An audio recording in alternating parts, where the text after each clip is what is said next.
I'm Conrad Coates, and you're listening to the SyFy Sistas.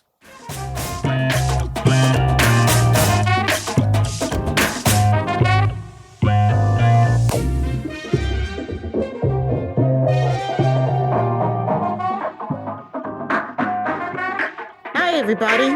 Welcome to the SyFy Sistas podcast, where we give you our point of view. I'm Tamia Harper, and I'm joined today by my sisters, Sabrina Wood, Whoop, whoop.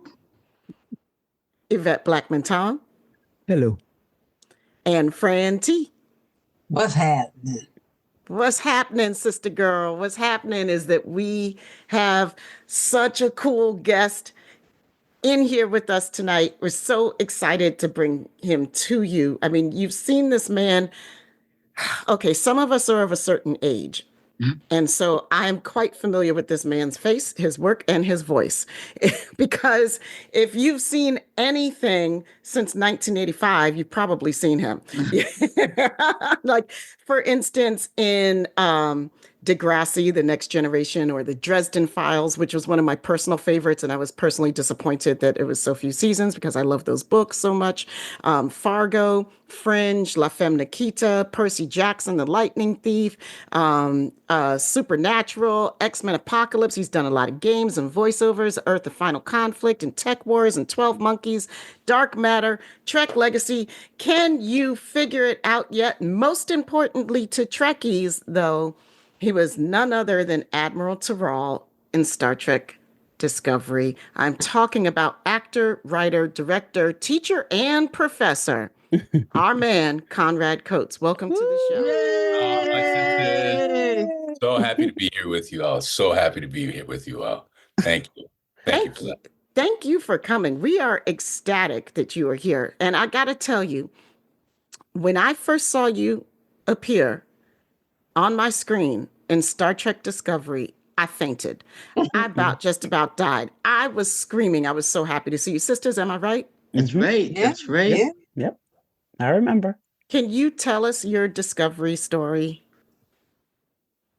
Well, as you know, it being such an iconic show, the process of even getting the job was under such cloak and dagger kind of circumstances. I didn't even know I was auditioning for that show. They had named the show something else and given you lines for something else. I suspect like a piece of English literature, some complex poetry, kind of Milton text.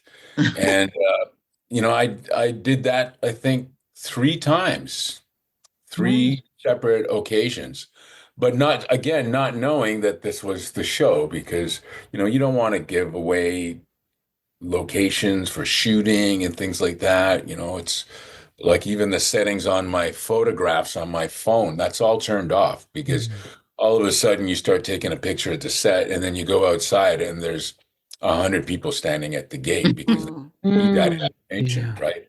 So technology, not good. But so I didn't know that I was auditioning for it. And then when I did get it, I was,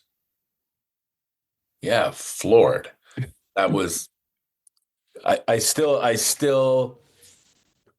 I'm a part of something that is like real world legacy, iconic, and internationally recognized, and just the lexicon of histories and ideas that the show promotes, and people live by, just the kindness within the community of followers and real fans of the show, 50 plus years. I still have to kind of like smile to myself, like I remember, the first day of, I did 4 episodes, so I was there for numerous days, but I remember like sitting in a chair in my dressing room, getting ready to go on. I was all dressed. I had my ears on. I had a suit on. The makeup was on. And, there's mirrors in the room. And I just turned across to the mirror and I was like, you're on Star Trek. Yeah. Just like that. Like I just had to like check myself. Yeah. And yeah, it's one of the biggest feathers in my cap, ladies. One of the biggest feathers in my cap, for sure. For sure. Right. Go ahead, Fran. Speaking of ears, you you played a Vulcan against type. You know, Vulcans are stoic and repressive and everything. However, your character wasn't like that at all. I mean, you showed emotion. You know, you just about cussed. I Like, can't even. not Excuse me. like, what's his name? Um, I just saw it. I know it. Lorca. I was Lorca. about to say Lorca, Lorca. thank you, Lorca, thank you. You just about cussed him out without using profanity. Did you have any input in that, or is that the way they wanted you to play it, or Well, you know, you picked up on a very major flaw in my portrayal of a Vulcan. Embarrassed to say, because the note off camera all the time that I was shooting was no emotion, Conrad. No emotion, Conrad. Conrad. No, you can't get upset, Conrad. No, that was. Yeah, so I'm a bad Vulcan. okay, but Yeah, they went with it, right? So well, I don't know if they could. I don't know if they could get anything more out of me. Is what Well, Lorca will do that to you, you know. Yeah, I That's mean, what I'm saying. Well, He was pressing I buttons. think that's part of it too, that they Mhm. sort of did in the end just sort of accept at where it was, because every time I kind of came in, it was, yeah, like I'm dressing him down, Yep. not giving him the truth, or I'm making it more difficult. You know, all the time it was always like a confrontational thing, but yeah, it was still kind of hard to sit on that pot because I am kind of an emotional person, and so it was hard to do that, but I know better now. I thought it played really well. I did I too. like Yeah. Yeah. because Yeah. you know he got what he deserved, and the character, you know what I'm saying, and I think you did a good job with that, even though they say whatever. But Yeah, I but, thought it was great. Is Lorca after all, like you said. Yeah, you know, And and not that Balkans don't have feelings. They just, I mean, emotions. They just repress them well. You was like, wait a minute. Okay. Do they repress them well? I was Well, gonna Didn't we say, just that's didn't we something- just do a show? Sabrina, Sabrina, we just do a show. They do not I was repress just gonna them well. say you were a refreshing Vulcan as far as I am Oh, concerned. refreshing. That's a good word. Refreshing. Yes. Okay, yeah. Yep. We Yeah. just Right. did a show about Vulcans. And Oh, is that right? yes, you did. So don't worry, you were not mentioned. That's okay, great. Thank you. We stopped. That's a we good stopped. thing. No, we stopped. We just stuck Oh, with that's right. We didn't do. we we didn't did do we Discovery. stuck with Legacy Trek. And this is Sabrina's pet peeve. And Sabrina, what's the tagline? Vulcans can't trust them, can't kill them. Uh-huh. Wow. Still. So I trusted you because you were coming. We knew what was going on, you know, with your admiral. I was like, okay, he's just shooting straight from the hip. I like this Vulcan. It's a little different, for sure. It's a little different. Well, we loved him. Yes, You know, we did. and again, just to have, I think for us, like anytime we get a Black actor on the series who has some history, somebody that we've known, we just get ecstatic. I mean, I do, at least. When I saw your face, I was so pleased that you're joining the Star Trek canon. There's some people that you think like you want in your canon, and you're one of them. And I never thought, like, in my wildest dreams, that you would be in our show, and there you were. And so it just made me so happy. I know that's cheesy, but I mean, it's true. It's just true. Yeah. Well, I got to tell you, so I went to, I believe it was in Washington, a Star Trek convention, and a gentleman comes over to me with an oversized poster, and it was a Star Trek poster. from like first or second season or something like that. Hmm. And he had every signature of all of the main actors on the show on this poster. And he says, "Would you please sign my poster?" And I was like, my eyes were like big like saucers as I read all the names, all the legends that have been on this series and the movies, film actors as well as the television actors. Wow. And I'm not kidding you. Like I was like, okay, I'll just put my name right here. That was like, it really, I understand like how you could be happy for me and proud for me, as Black people. I get it. I really get it. It's much like the woman who played, I don't remember her name, Lieutenant Uhura. I know the character. Nichelle Nichols. Nichols. Yeah. Like I was watching this thing the other day on Afrofuturism, which she is part of, and I think Yes. you all know what I'm talking about. And she didn't, she was going to leave the show after the second season, and Martin Luther King said, "No, you are not to leave the show. You are putting a face on something, and you're putting us into a place." And 5 years ago, 10 years ago, if we were having this conversation, I'd feel differently. But now, after 40 plus years in the business and having done what I did, and to be a part of a show like that and other shows, Fargo as well, I consider it to be Yes. Yeah. that blanket, Tron. I can be incredibly, proud about the work I've done there. Like that, all of that makes me go, yeah, something? You're right, ladies. I'm glad to have done it. I'm really glad to have done it. I'm glad that I had the ability to do it, and I'm just really glad that I'm a part of it. This, like, I wouldn't have met you. Like your reaction, it's one of my favorite stories that I tell people. I don't consider myself to be a famous person, but apparently I am. I just don't know it. And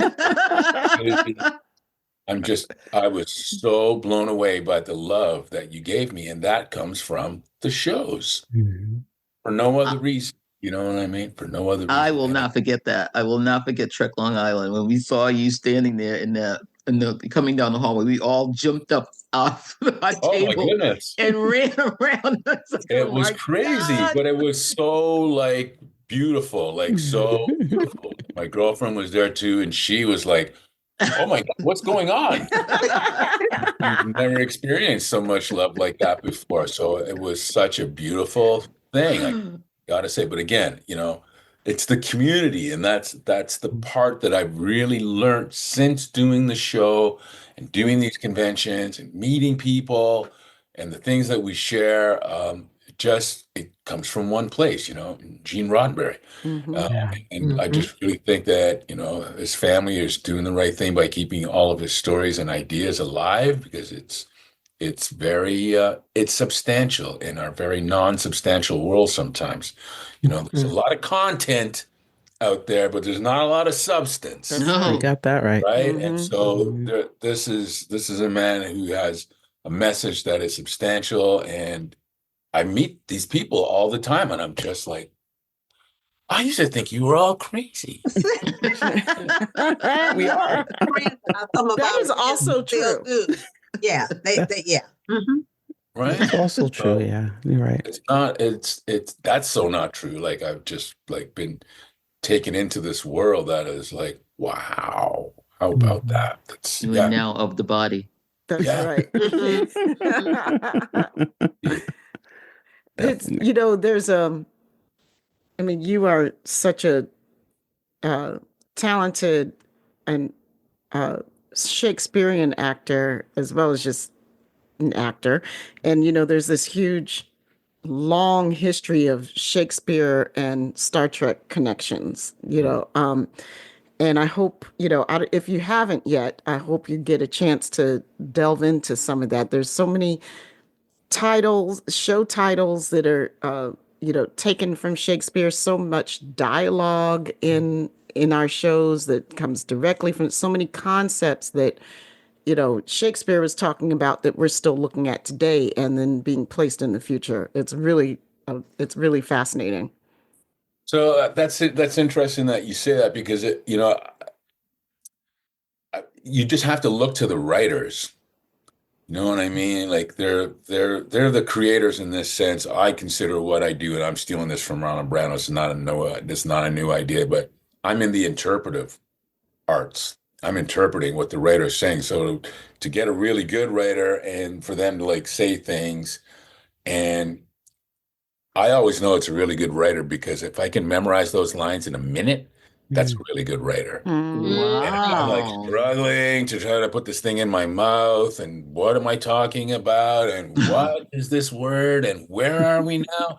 And it's 4 days later, and I still don't know a paragraph. That's really hard. But like, even on the first episode for this show, I was, well, as we just said, very aware of what it is that I was about to step into and the history of it, and trying to be super prepared. And I was super prepared. I wanted to just come in and throw it down and try to play and, not let the nerves get the best of me. And we start to roll, and the producer, we roll and we take, and he goes, no, dialogue's not right here. It's dialogue's not right here. I'm gonna have to change some of this. I'm just like, What? Oh my God. it's not easy, don't and I'm just like, but I'm not saying anything. I'm trying to be professional. And he comes back and he changed 2 pages Oh, Wow. in the between setups. So we were gonna like set it up and shoot this way. So in between the setups, now we're gonna come back. And I was like, just bite your lip, get into the corner, and learn it. Mm. And that's exactly what I did. And to this day, it's one of my favorite stories. Like, because it's like, I can't believe that I did it. And his reaction was, he was so overjoyed, but it made sense. But it's a testament to how he's thinking that you could just, oh, I just need to just think like this, and here we go, and you're there. So you're right. In terms of it like being Shakespeare, it's technical sometimes, the speeches in Star Trek. It might be without emotion, which is not how we think these days. We're very emotional. So, there's a lot of things that could make it be bad. Let's just put it that way. A Yeah. lot of things that can make it be bad. So I'm curious. Guys, I'm just going to keep rattling off questions unless you like have other ones that you want to just jump in, okay? But I'm curious about your relationship with Shakespeare and what draws you to Shakespeare so much. he's the best. He's the best. He's the best. He's the best. The ideas, now, oddly enough, all of his plays, his sonnets, they're all about one thing: love. love. Being in love, out of love, falling in love. Look what happens to you when you fall in love when you don't know the person, right? All that stuff. Love of power. Like it's all about love, and his perspective, and his ability to see into humanity as clearly as he did, with not with no technology. Like, even the paper that he wrote on was, like you'd have to fold it over and then like write some more on that same page, like that limited technology, really. But can you imagine if that guy was alive today with what we know? Because he was taking ideas from all over the world in many different languages and distilling them and putting them into the English language. And that just, when I think about how he could do things like that, or write about being old, or write about being young, or write about being a woman, or write about being in love or not in love and hate, like he can get to it in a way that there's no writer that's ever touched me like that. That I have to speak. Okay, there's filmmakers, there's novelists, reading Octavia Butler right now, like that stuff's amazing. Yeah, which one are you reading? Kindred, just I started it. Yeah, I love Kindred. Just started it. But he's the best. Yeah, he's the best. And You know, I ask my friends this because I know I'm not going to retire. I don't even know what that means, really. I just really hope that they go, oh, there's a picture wrap for Conrad Coates, and then they find me dead in my trailer because that's the way I want to go. Gracious. But it's a kind of a work that you can do at any stage in your career as an actor. You right from the lovers or the buffoon players and the players in the play, right up, of course, to Lear and the Kings, at the other end of the spectrum, Macbeth at that, So I got something to look forward to as I get older. Get older. Yeah, got some stuff that I want to do in that regard. Again, yeah. Always. Do you have any plans to go see Denzel in Othello? He's playing your part. Funny enough, that would be an interesting duo to watch. I do like both. Actually, I love Denzel. What am I saying? I love Denzel. Same. And Gyllenhaal has become a much more solid actor, like in the last few years. I got my favorites, but Denzel's in my top 10 for sure. Yeah. Jake's not yet, but Yeah. He's got a lot of competition in front of him. Yeah, he's young. He maybe later. Maybe later. Denzel did Much Ado About Nothing. He was really good in that too. Oh, yes, he was. Movie. Yes, that was a young Denzel. Yeah.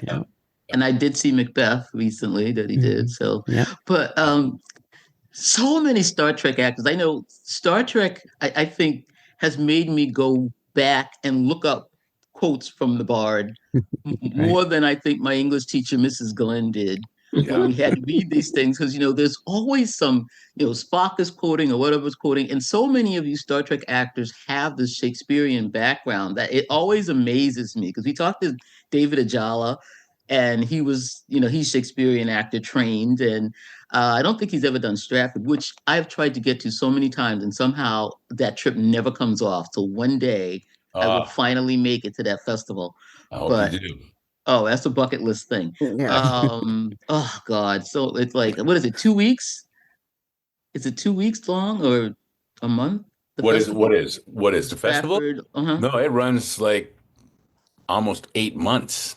8 months? Yeah, we open some shows in April, May. It's primarily students, like the school bus tours come in at that time. And we go right up until November. Oh my goodness! I don't know why I've been married to. The runs for shows they're in rep with other shows, so those shows go on for 5. There's 5 months, 6 month, 8 month runs. Yeah. Wow. Okay, I think it's like the biggest. Isn't it like the biggest outside of London of Shakespeare festival? Yeah, that's the place to go. That could be. Yeah, could be. Yeah. So here's my question. We have so many Shakespearean actors coming out of Star Trek. And I want to tell you this. I went to ChatGPT before we were doing this, and I just said, give me a list of actors in Star Trek who have done Shakespeare. And it gave me the list. And then I said, well, why don't you have David? I'm talking to ChatGPT. I said, well, why isn't David Ajala and Conrad Coates on this list? They said, thank you for pointing this out. I was like, ChatGPT. Then I said, ChatGPT, don't be leaving the Black people off the list. They were like, you are quite right. I was like, okay. Way to educate ChatGPT. Let me train the AI, because I was train that AI right. Wait, what is going on? Well, Avery was there, and but I think they might have stopped at Legacy Trek. Yeah, usually do. Try to say, because Jason wasn't on there. Jason Isaacs wasn't on. Ethan Peck has done Shakespeare. There's so many of you. I think you could mount a play right now using only Star Trek actors. And if you could do that, Mr. Coates, which play would you mount of Shakespeare using just, Frakes, Ethan, Anson, who else? Armin. All of them. Yes. He wasn't on that list. I am suspect with this ChatGPT. I did not say that, but okay. So the answer. Let the man answer to the please. question. What is play? Titus Andronicus? Oh. Yeah, because so I'm a bit of a populist, and that's like. You're all familiar with Rambo. Yeah. Did you enjoy it? Yeah. Because that's the Yeah. direction At the time, yeah. at the time. Yeah. So Titus Andronicus is the Rambo of the time. Okay. And the most villainous character is the black character, Titus. Yeah. And so, and to me, he's the most fun. He's the most fun. And it's like a cartoon bloodbath. And when there's been productions of it, the director who directed Lion King, I'm terrible with names, but I've seen images of the play, and so there's an image in the play where the queen's hands, or the daughter of the queen, she gets her hands cut off, Cut off. and for this portrayal, they just drop their hands, and these two spools, like toilet roll spools of red, went across a 60-foot stage. Wow. Down the front of the stage. So you can see the imagery. Wow. And the language is, by the time you get to Tempest, which is his toughest and most, it's his last play, the language is of a certain way. It's accessible. You can follow it. But Titus is almost like a comic book. Okay. In that respect. And it's super easy to follow. And I've always imagined, yes, I'm going to play Titus. Yeah, I'd like to direct it. And I would make it like a cartoon, because the ideas in it too are also like, it's brilliant. It's really super entertaining. It's super entertaining. That's the thing about it. It's not. I'd go see it. About Denzel's play is like, I saw a clip and it was all kind of like bombastic. And I've learned that it can be done without being bombastic. So I'd have a lot of fun with it. I would have a lot of fun watching that for sure. Yeah. I want to make stuff more accessible. And, for years we're told we're not supposed to, that's not yours. Well, this work is for everybody. Exactly. At this point, 500 plus years it's been around. I think it's ours. It's everybody. Everybody, yeah. So I'd like to find a way to make it so accessible. I'd like to make it like Target. Right. There's one in your neighborhood, like, come on down. We got one here. I love that though, because Shakespeare, like, I love when the times that I've been able to study any Shakespeare and I have like a study buddy, I like the way that I can understand Shakespeare is to like read it with somebody else. Right. Like literally like sitting across from each other out loud. Yes. And reading it. And that's how I understand, because reading, just silently trying to read doesn't work. No, because it's a different, it's pretty much a different language, right? It's if I read it out loud, then I know the rhythms, and then the words, the meanings, the intent of the words start to make sense. Yes. And I also need like a dictionary that has old usage, definitions, like not a modern day dictionary. Yeah, I have a couple of lexicons that I use, the Oxford Shakespearean lexicons, which is all of his words and all of his plays. They're in these lexicons. I remember the first time I did Romeo and Juliet at a regional theater here in Canada. And I'd studied it, but it was my first production, and in preparing, it took me 3 weeks to get through the play the first time. Wow. And even I was like, oh my God, I'm going to die if I got to, like, it's going to take me so long. But I was months out, I knew. So I kept preparing. And then, the next time I read it, it took me like 2 weeks.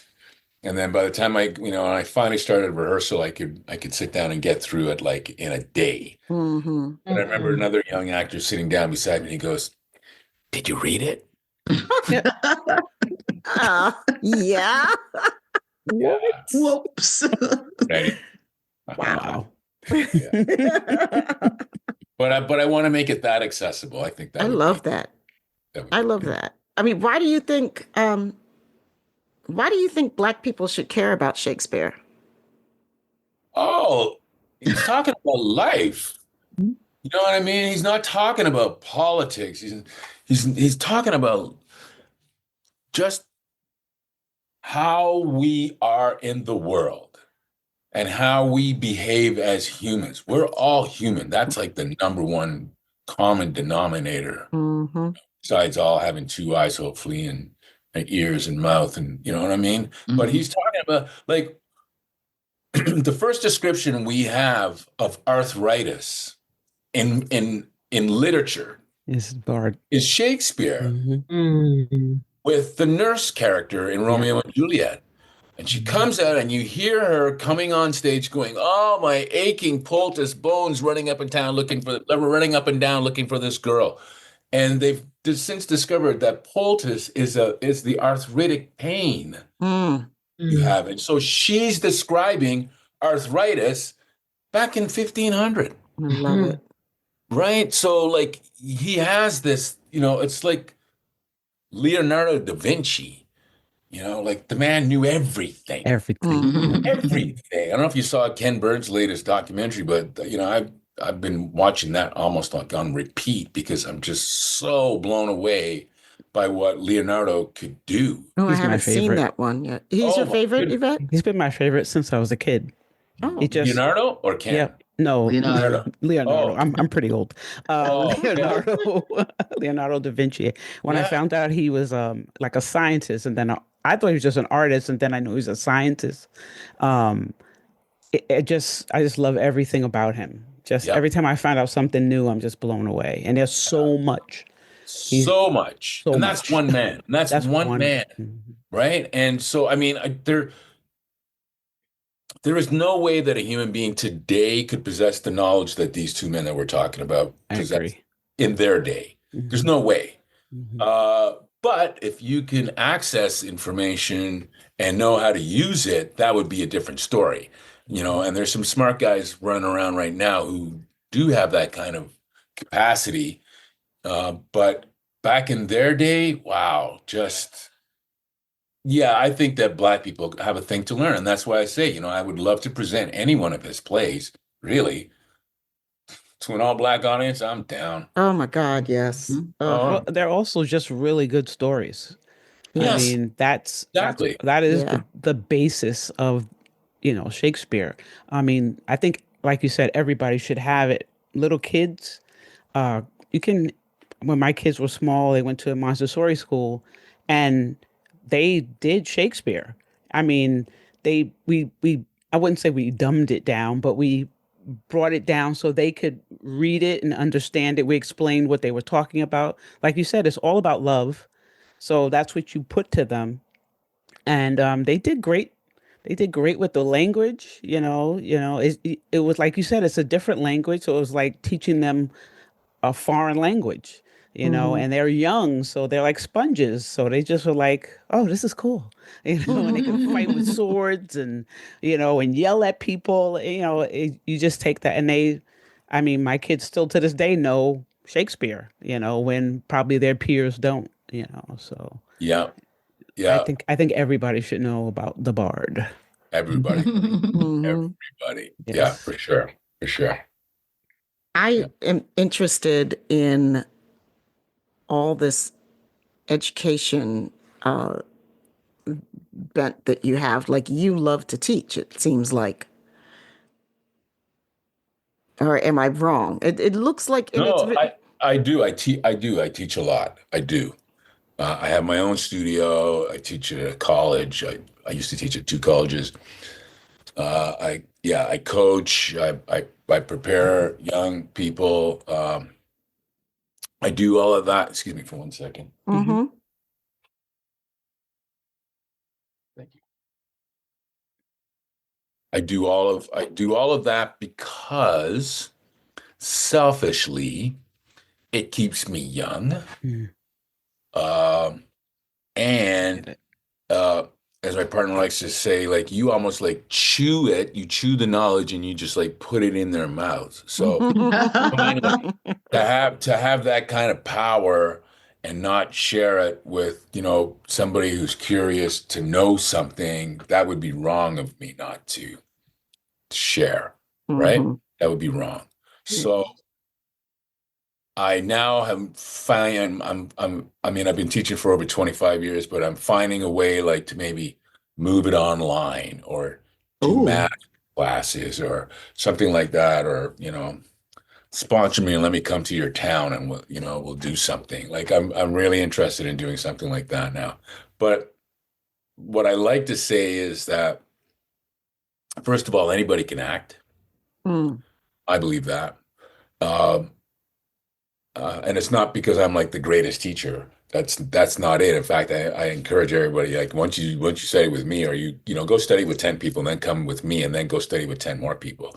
Like not the mountaintop, But anybody can act. And what I like to do is what I like to think and say really is, I'm the only acting teacher you're going to have that's going to teach you how not to act. And I also, I didn't graduate because I wasn't interested in it, but I studied psychotherapy for 3 years. Like I have all the training in psychotherapy. And to me, the two things are very similar. Acting and the processes of helping somebody through psychotherapy analysis, not only, but just the relationship that you're in with somebody when you're in psychotherapy is incredibly important. And I think a teacher and a student relationship is like sacred in that respect.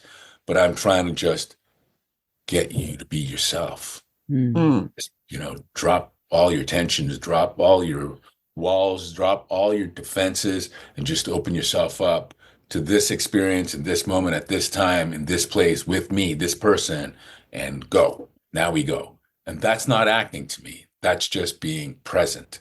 So I find that I'm not just like teaching you how to do something, act, yeah, okay. But I'm also trying to encourage you to be yourself. And that's a little harder. You're so right about that. I love that approach. That's beautiful. Because I feel like that's like, it's trying to, I feel like and you guys, I don't know if you feel the same way, but I feel like the older I get, it's a quest for more freedom. Like how free, like I'm in recovery, right? And when one of my sponsors used to say to me all the time, she said, well, how free do you want to be? Because I'd be like, oh, I don't know. She's like, well, how free do you want to be? I want to be so free. I don't even know. I don't even want to have to say that word anymore. Right? Like how free do you want to be? So I think about that all the time, like with my choices and in my life and each day, like how true to myself am I being today at this moment, right now? And then when you start asking yourself that question, you find out that there's a lot of the time when we're not being as true to ourselves as we think we are, so. And I think a lot of that has to just do with, awareness of self. Like we're so busy doing that we're not even aware of being, just present, being a human being, being kind to ourselves, being kind to others. We're not even aware because we're just grinding it day to day in this world. And like lately, what was the word that came up during the pandemic? Pivot. Like we're pivoting, like spinning tops right now. Like it's just like pivot, and we're just pivoting and pivoting, and pivoting. Like right. So we're not really now. We're like whirling dervishes. Yeah, 100%. The circle pivoting. 100%. That's where we're at. So when somebody comes in and they're trying to like, just be themselves. I want to be an actor, and I was like, okay, let's just work on you just being you first. Let's just figure out how that feels.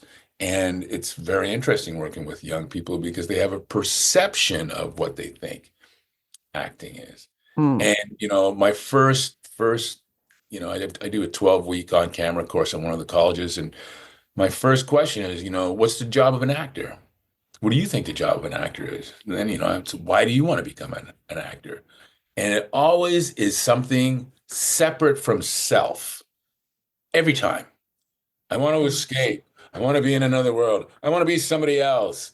I want to know what it feels like to be, a rich guy and and I'm just like, but you're so far from the truth now. You're so far from the truth because the person who's actually playing the character is you. Right. Airplane. I'm just going to put this hat on you and put this jacket on you and call you a policeman, and there you go. And it's still you, and they're confused by that concept halfway through the course. They're still not getting it until one day something clicks inside of them to just be yourself. Just be yourself. Try that. Just to baptize them into that idea alone is for me, that's like a aha moment. Just witness somebody doing that. I use the word baptize. Yeah, now I know why John the Baptist did what he did. Here's eternity. Here you go. Run off and go find it. Right? So like there's a little bit of that going on. It's very rewarding. It's just, man, when I see somebody get something, it's so rewarding. Can't tell you the feeling. Unless you got 100 kids or something like that. Then you don't. 100. Wow. So that's through Conrad Coates and Company. Yep. And as well as, are you still, like, when I was reading a couple of things that were mentioned, and I couldn't get a sense of chronology and if they were still ongoing or if these were things that you worked in the past. Everything is ongoing all the time, on the wheel, going. Yes. Like, okay. So, and you're busy acting. I do. Also. Okay. I don't know what my problem is, but I just enjoy what I do. Like, I really love what I do. And the business is one that I don't even know what I'm doing next week. I don't know. Like, I mean, I've got my own personal projects, but if somebody's not giving me a paycheck, I don't know what I'm doing next week.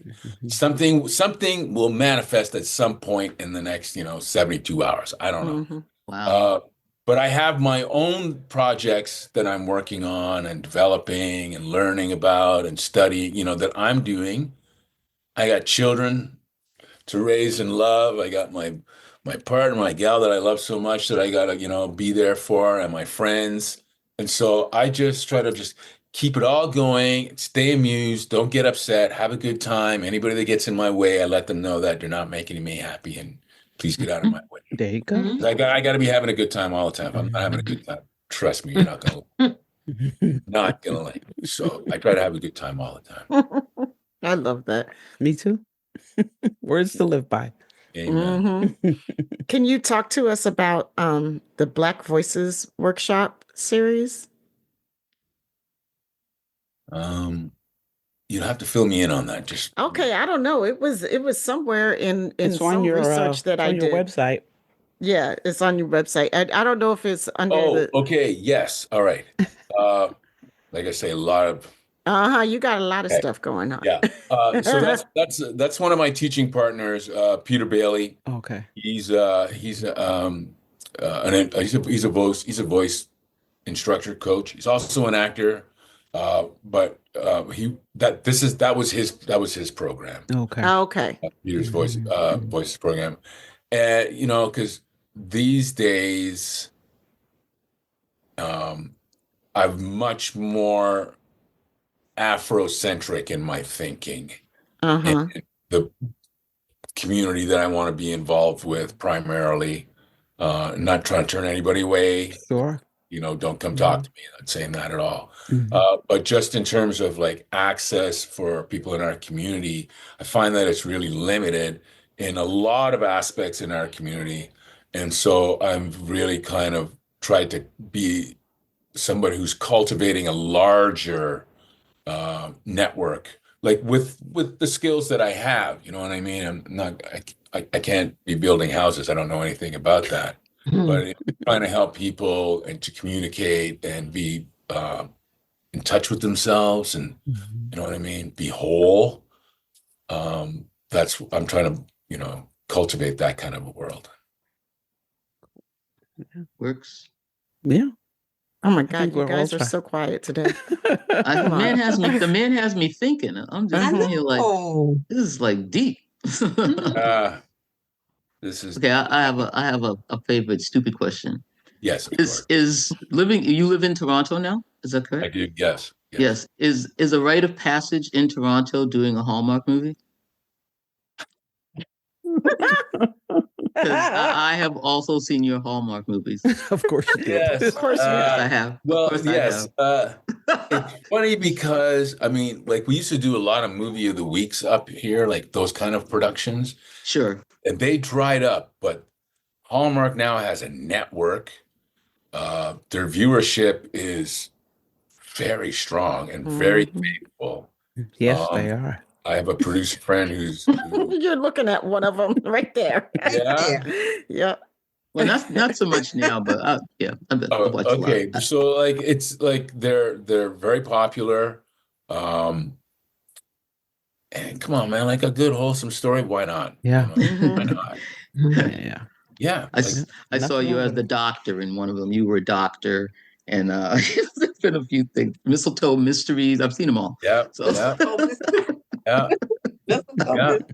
No, it's like it's good. Like, I gotta say, it's such a varied uh path that I can walk on and off and back on, and and I feel like I'm very fortunate to be able to travel these into these different yeah. different networks and Disney and sci-fi and feature film, and then do play and then do a radio thing and then do, like, I'm extremely lucky, like that I know that. Yeah, because you've got a few. I mean, it's just got, like you said, it's got its own little studio system, and it has its own family of actors that they use over and over and over again. So to see you in five, six, seven of them, I'm like, yeah, it's Conrad again. Yeah, right on. See, I'm just gonna say this now, but I am going for world domination. There you go. All right. There you go. Thank You know you. what I mean? If those guys can do it, I can do it too. So That's right. That's world right. domination. There's Pinky in no the need to brain. be shy about it. Pinky in the Yeah. Brain. Yeah, Pinky in the she brain. did say that. I heard her. One of my favorite cartoons. I love Oh Pinky. my God, love them. Oh, Pinky in the Brain, that's my Oh, it's jam. the best. That's Yeah. You mentioned that you have some projects. Do you have anything you want to talk about? Some new projects coming up? my projects. I'll talk about my projects. Perfect. Because I don't want to jinx anything else that's coming down the line, and all of a sudden I broke an NDA and I didn't even know. Don't do that here. True. Yeah. No, but I even thought about this earlier on. So I'm during the SAG strike. I mean, I knew the strike was going to go on for a while, and I've always been interested in documentary filmmaking. So I took a course for a summer. I have a feature length idea that I've been sort of workshopping and off and on writing when I'm not busy. And so I went to this college and I said, "Oh, I want to work on this idea." And they're going, "Okay, well, this is a small course, and that's a feature film, so we're not going to do that. But is there anything else that you want to do?" And so I made a small film. It's a my point of view, what we call personal point of view film, about my family, my mother, my father in particular. And so I wanted to send you a link, all of you, a link on that. And if there's screen, Ooh. want to share that within the community wherever you are. Definitely. You have my blessings. Just let me know what it is, Okay. where it's going. Absolutely. But anyways, I'll send you the link. The name of the film is I and I, Okay. as a Jamaican expression. I was about to say, yay. My family. And since that film, so just to kind of give you a little thumbnail, like my father had 7 kids, and I grew up until I was in my mid-20s thinking that I was the only kid that he had. Okay, wow. And when I was in my Yes. mid-20s, I discovered that I had a brother. I was very confused. And then when I met the brother, like 10 years later, then I discovered that I had 6 other siblings, but none of us are connected. Mhm. Wow. And so, like, since working on my documentary, which is now, it's been over a year, and I did a ancestry DNA test, and so there was 7. Well, I'm now up to 9. Oh God. Wow. So my feature length idea has now changed into the other story, and now I'm in relationship with all these nieces and nephews Wow. Oh, that I didn't even know existed.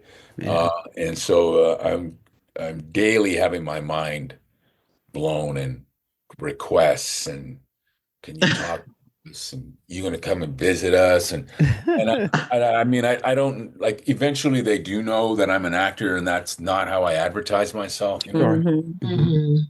That's really tiring for me. I hate it when my friends go, "Oh, this is Conrad, he's an actor." I'm just like, that's not what I'm about. So to have this extended family, I'm a little cautious. I'm a little afraid. You know, I don't want to like freak out my children and their existence. Yeah, right. Yeah. Yeah. It's something that is an ongoing development, but I do want to talk about that. Yeah. I just did. I'll put the link in the show notes for this show. All right. If you're okay with that. Yeah. Actually, No. let me think about that. Sure. Let me think about only because I'm eventually trying to get a streaming deal. Oh, then no, then we won't put do that. We won't do that then. Yeah, exactly. No, we will not do that. But for you privately, Yeah, we would love to watch it. Sure. I just want to share my work in that respect, and so I'm now a documentary filmmaker. That's I love that. my new moniker. I mean, I'm producing smaller films with younger writers. You know, that's my deal with them. Okay, you want me to be in your project? Then I got to be a producer. And they go, okay. Build In a this minute. other resume up because I do want to make a feature film based loosely on my mother and my aunts as a character, speaking about the Windrush movement from the Caribbean to England, and then eventually over to Canada, coming from Africa. There's a whole thing that I'm trying to put together in there, which is why I'm now reading a lot of Octavia Butler, because I'm looking for some inspiration and ripping off ideas and expanding other ideas. So, yeah. Wow. I mean, you just said all these words that I absolutely love, and then you said them all and all together in similar thoughts. Like, did you have you seen the show on BritBox called Three Little Birds? Nope, but it sounds like I should. Yeah, I think you should. If you could have seen his face, he was like, wait. Yeah, no, I had to like go through because I'm watching a lot of British shows right now. It's a beautiful show. Have you guys seen Black Cake? Have you seen Black Cake? I haven't seen Black Cake yet. Okay, write that down. Black Cake. Got it. I'm writing it down right now. We're sitting here like Queenie. You want to see Queenie? What? Queenie. Where are all these shows coming from that I don't know about? I know you're Miss Brit there. I know. I'm Miss BritBox and Acorn. I think Queenie might be on Netflix as well. Yeah, that's on Netflix. Netflix. It's the same one I'm thinking. Yeah, Queenie. Okay. 1,000 Blows. 1,000 Blows about these two Jamaican boxers that come up to England in like the early 1900s. Oh, wow. And, I love boxing movies. Oh, well, yeah, this is, and I don't watch television series, but this was like, it's 6 episodes, I think it is. And it's really so well done. I'm like shocked. And it's really good. So,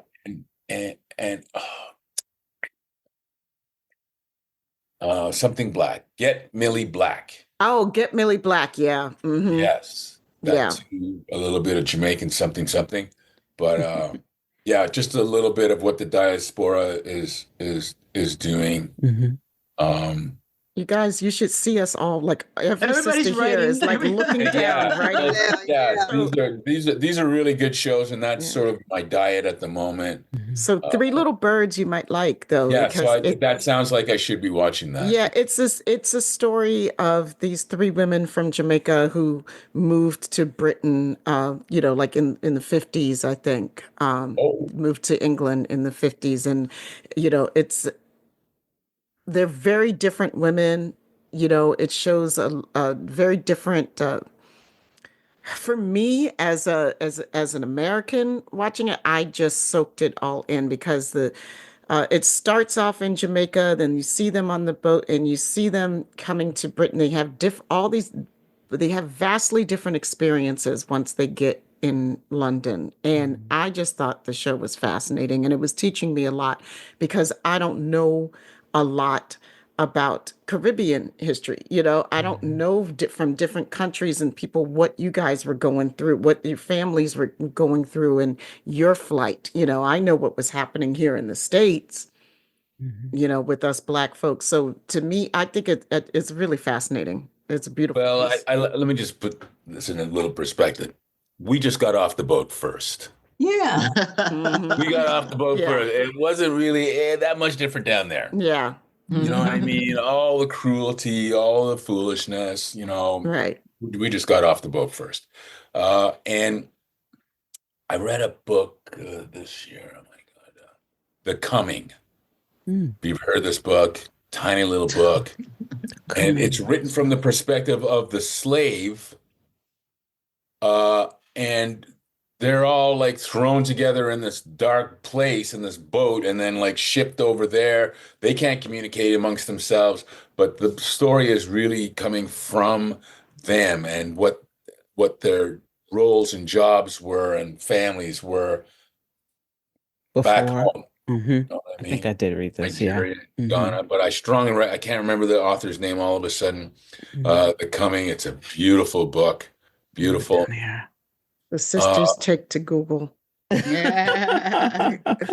it's like what I'm starting to discover is that I mean, I have a British passport. I'm not gonna say that I'm a British citizen or anything like that. I haven't practiced anything about that in a while. Like, I'm very North American, and I see the similarities of what happened between England, the States, and in the Caribbean, and of course anywhere where we have slavery, and just the struggle is the same. It's been the same, and we've been taught to kind of like separate it. You're not like them. Yeah, I'm not like them, but you're treating me like them. Right. It's the same, but they're trying to like, in Canada, it's like, you guys got it good up here. It's like, where I'm sitting. Right. It's the same. It's the same, and that's why the stories that I want to tell. They don't want us to. They don't want us to be together. But once you get us together, that's scary. That scares the hell out of them. Right. Exactly. Exactly. We got to fight against that. And that's why I love this whole idea. This whole idea of Afrofuturism is trying to make a new idea that is one that can be Black universal, as opposed to you're from Africa and you're from Jamaica and you're not. You're all different. And it's like, hell no, we are. Like, no, we're not. All treated the same. Yes, exactly. Wherever the boat. I had a young man tell me, and I think I've said this before. I work with a young man, and he had Africa written all over him. And he told me his people weren't African. They came from the Caribbean. So I said to him, did you really listen? Do you know that, we all come from, no, my people, no, we have nothing to do with it. I say, okay, young man, it's a boat drop. A boat drop where we were, dropped off at different boats. I say, go back and research. I say, and then come back and tell me that I'm wrong. That wasn't a boat drop. He never came back to me. He never came back because and I don't know I don't know if his family was telling him that, to be different I don't know. Or he didn't really listen to, how we were dropped off, the whole thing. But the history, like, it's like, who's telling the history? Exactly. Right? Like, who to the victor goes the spoils. And that's one of the things. You're really not going to know the truth, because that's our job. Look what's happening in your government right now. Like, I can't believe they just got rid of Jackie Robinson's military records like he didn't exist. Like, you just like took up Black Lives Matters Boulevard, like, so what? Yep. Overnight, like, and they're the victors. So history is written that narrative. So that's why I think now I see, oh, wow, yeah, I thought we were all in our own corner. We cannot be in our own corner. Better not be. Cannot be in our own corners anymore. So, I like So that. Black universal. I love that term. yeah, Yep. 100%. Mm-hmm. 100%. That's why I feel like what we do on this show now is just it's taken on new significance and new meaning. We started off as Black fans of science fiction and fantasy, right? Who just want to talk about these from our perspective. And, just by nature of us being who we are, the show is political and is making social justice comments all the time. And, because of who we are, right? Like just by nature of being Black women, our take on these works, it has this written into the DNA. But more importantly, I think now is the fact that we have an opportunity to talk to storytellers and creators and people and make sure that our stories are being our history, our knowledge is out there. It's being saved, because we have to keep our own traditions. Again, we have to speak our own history. It's incumbent upon us to pay our homage to the people who mean something to us, who are bringing works to life that mean something to us. And it's incumbent upon us to keep it alive. And like I couldn't rely on these people when I was coming up to tell me the truth in the history books anyway. I got really comfortable after I got like in college and stuff. And it was like, oh yeah, now we're starting to see, like, as we are seeing right now, that this is very easily taken away if we let it be. Right? Like, so you might not have it in your history books, but you can't put that genie back in the bottle where nobody, it used to be so radical for us to take Black history or African history and African American history. Like, it was a radical thing in the 80s that we wanted to do this, right? Yes. At all. You can't put that genie back in the bottle, but it's our responsibility to keep it going. So that's why I see our show in a totally different light right now than I used to, from where it started, Fantastic. Yeah. No, it's important. Like the content is important, and exactly what you said at the beginning when you started to speak about who's giving me the information. Mm-hmm. Like, what's their agenda? What is actually your agenda in trying to convince me to know this? Like, you haven't been on my side for 400 plus years. Well, all of a sudden, hey, because you're on a Google platform, I'm supposed to trust you. Exactly. I don't know who you are. I don't know who you are. So, no. Yeah. I don't know who they are, but I know who we are, part of the Black Universal, and that's it, folks. And, and I know who you are, and I know how much we appreciate your work. And I can't thank you enough for being here, for taking the time to be here with us tonight. Thank you, family, for us too, for sharing you with us. Thank you. No problem. They're okay. They know how to cook for themselves. There you go. Good. Good. Do you cook? Do you also cook? Oh, hell yeah. I love cooking. Okay. All right. As if he couldn't get any finer, y'all. I know. No, that's one of the things that's like getting a massage. I mean, just going to the kitchen and make some food. Like that's really relaxing. Wow. Okay. The sisters are happy. Yvette, can you tell people where they can reach us if they have thoughts about the Black Universal or any other thing, or Shakespeare or anything else we talked about, or how fine Mr. Conrad Coates is, or what a wonderful human being he is, or anything else? I sure can. You can find us at SyFySistas.com. That's SyFySistas.com. Join us on the mothership. That's MUTHASHIP. And the SyFy Sistas Book Club, both on Facebook. On Instagram and Threads, syfy.sistas. And under the blue skies as SyFy Sistas. For more interviews, the live show, and our infamous Top 10 series, subscribe to our YouTube channel at SyFy Sistas Inc.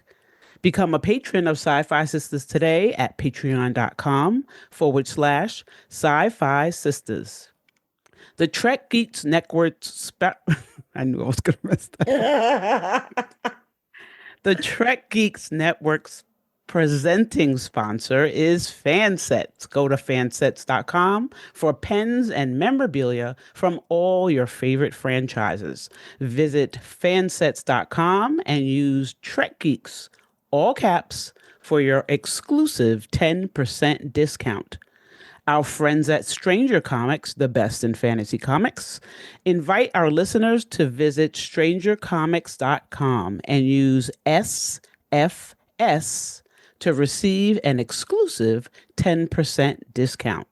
After listening to this podcast, please rate us and write a review. We may just read it on an upcoming episode. And of course, I need to say thank you to our associate producers, the best associate producers in any and all galaxies, known and unknown. Sailor Marj, Stephanie Baker, and Karen Dramera. Thank you guys so much. Without you, our work is not possible.